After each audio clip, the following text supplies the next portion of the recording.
تو بہت سارے مسائل حل ہو سکتے ہیں. اور ظاہر سی بات ہے آپ کے بہت سارے ممالک کی مثال بھی آپ کے سامنے ہے, آپ کے ہمسایہ ملک چین کی مثال آپ کے سامنے ہے, یورپین ممالک کی آپ مثال دیتے ہیں, لیکن اس پر عمل درآمد بھی تو یقینی بنائیں. گریڈ 1 سے لے کر گریڈ 14 یا 15 یا 16 تک کا جو ملازم ہے وہ کیا کرتا ہے؟ اس نے بجلی کا بل بھی خود دینا ہے, اس نے اپنی کنوینس کا بل بھی خود دینا ہے, اس نے باقی جو یوٹیلٹی بلز ہیں وہ بھی, اس نے جو گھر کے اخراجات ہیں وہ بھی, اس نے بچوں کی فیس بھی دینی ہے. یہ سارے کے سارے مسائل ان کے لیے ہیں. لیکن اگر آپ گزٹیڈ آفیسر ہیں تو اس میں آپ کو بہت ساری سہولیات ہیں, اس میں آپ کو بجلی کے بلوں میں بھی بہت سارے اداروں میں یہ سہولت موجود ہے, آپ کو صحت کے حوالے سے بھی سہولت بہت سارے اداروں میں, پیٹرول اور کنوینس الاؤنس وغیرہ, یہ سہولیات جو ہے وہ ان کو دی جاتی ہیں. اگر ان کو بالکل ایک حد بنا دی جائے اور گریڈ 1 سے لے کر گریڈ 15 یا 16 تک جن کو یہ سہولت نہیں دی جاتی اس طرح سے, ان کے لیے بھی اس طرح کی سہولت پیدا کی جائے گی,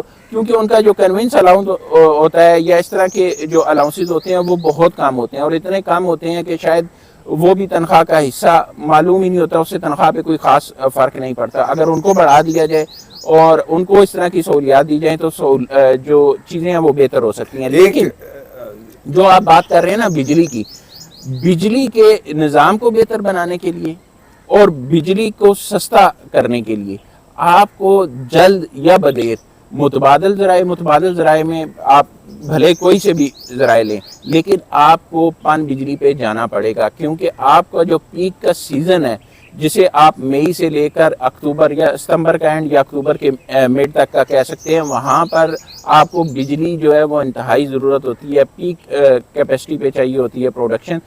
تو اس وقت آپ کے پاس دریاؤں میں پانی تو موجود ہوتا ہے, لیکن آپ کے جو ڈیمز ہیں وہ نہ ہونے کی وجہ سے یا تو وہ پانی ضائع ہوتا ہے سیلاب کی صورت میں, وہ مختلف علاقوں میں نالوں میں طغیانی کی صورت میں, یا پھر جو آپ کی بجلی بنانے کی کیپیسٹی ہے وہ ظاہر سی بات ہے آپ نے ڈیم نہیں بنائے یا رن آف دا ریور اس طرح کے پروجیکٹ نہیں لگائے, تو اس کی وجہ سے آپ اس وقت بجلی بھی اس سے پیدا نہیں کر سکتے, اس سے وہ فائدہ بھی نہیں اٹھا سکتے. بالکل صحیح آپ نے بنایا ہے نا, نیلم جھیلم بنایا ہے, دیکھ لیں نیلم جھیلم میں کیا ہوا ہے اور کتنے عرصے سے وہ بند پڑا ہوا ہے, کیا نقصان اس میں ہو رہے ہیں.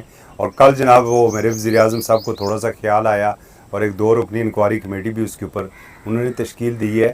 اب اللہ تعالیٰ نے اس خطے کو بہت زیادہ نوازا ہے, آپ کے پاس بہت زیادہ رن آف ریور بجلی بنانے کے مواقع بہت زیادہ ہیں. آپ کے پاس ونڈ خاص کر کے پوری جتنی ساحلی پٹی ہے, طویل ترین آپ کی ساحلی پٹی ہے, اس کے اوپر آپ ونڈ کے اوپر جا سکتے ہیں. سولر تو اب گھر گھر آ چکا ہے.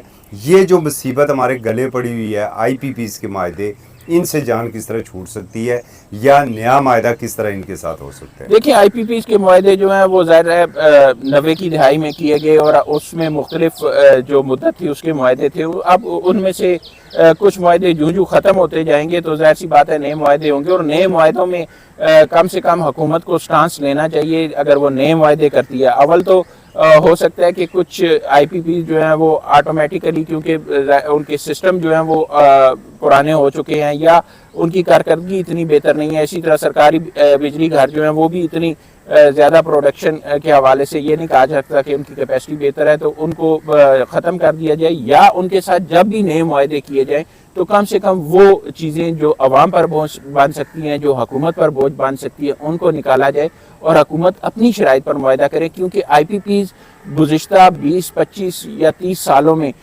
جو پاکستانی عوام کا خون چوس چکی ہے, کم سے کم اس سے جو ہے وہ پاکستانی عوام کو نجات دلائی جائے. بالکل سے یہ بتائیے گا کوئی چانس ہے کہ عوام کو بجلی کے معاملے میں کوئی ریلیف مل سکے گا؟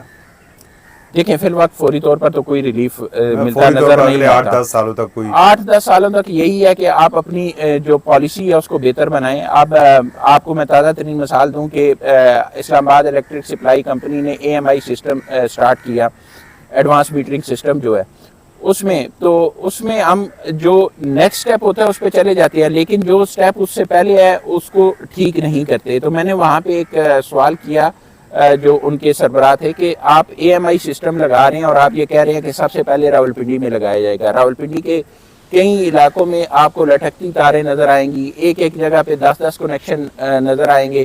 وہ لٹکتی تاریں اور وہ اس طرح کے مسائل جو ہیں, لائن لاسز جو ہیں, اور تنگ گلیوں میں جس طرح کے کنیکشن ہے، تو کیا یہ اے ایم آئی سسٹم کام کر سکے گا؟ تو انہوں نے کہا نہیں، بالکل نہیں، اس کے لیے ہم پہلے سسٹم کو بہتر بنائیں۔ اور بھائی جب آپ نے سسٹم کو پہلے بہتر نہیں بنایا تو آپ اے ایم آئی کیسے لانچ کر رہے ہیں؟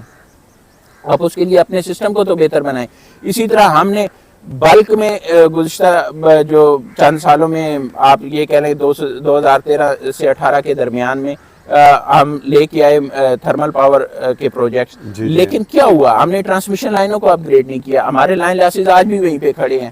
اگر ہم اپنی ٹرانسمیشن لائنوں کو اپ گریڈ کریں، ان کو بہتر بنائیں اور اس کے ساتھ ساتھ اپنے سسٹم کو بہتر بنائیں، تو اس سے بہت سارا جو آئندہ 8 سے 10 سالوں میں ریلیف مل سکتا ہے۔ لیکن اس کے لیے ضروری ہے کہ اس کے لیے انویسٹمنٹ لائی جائے۔ آپ پن بجلی پہ جائیں، آپ کے پاس دریائے سندھ پہ بہت زیادہ ایسی مقامات ہیں جہاں پر آپ ڈیم بھی بنا سکتے ہیں، جہاں پر آپ جو ہے وہ رن آف ریور بھی لگا سکتے ہیں، آپ اس سے فائدہ اٹھائیں۔ آپ جب ڈیم کی بات آتی ہے تو اس میں سیاست آ جاتی ہے، اس میں ملکی مفاد کو سرے سے نظر انداز کیے۔ جب تک آپ یہ سیاست، یہ ذاتی اختلافات، یہ لسانی اختلافات، ان کو اٹھا کے ایک سائیڈ پہ رکھ کے صرف پاکستان کا نہیں سوچیں گے، تب تک آپ ترقی نہیں کر سکتے۔ بہت شکریہ۔ بلا شبہ جب تک ہم پاکستان کا نہیں سوچیں گے، اور جب بھی اگر کوئی معاہدے کیے جائیں یا کوئی پروجیکٹ ہو تو وہ ریاست کو تشکیل دینا چاہیے، نہ کہ سیاست کرے، کیونکہ ہمارے سیاستدان تھوڑے وقت کے لیے اپنی جے کار کرنے کے لیے ایسے منصوبے لے کر آتے ہیں جو بعد میں ہمارے لیے وبال جان بن جاتے ہیں۔ اجازت دیجیے، اللہ حافظ۔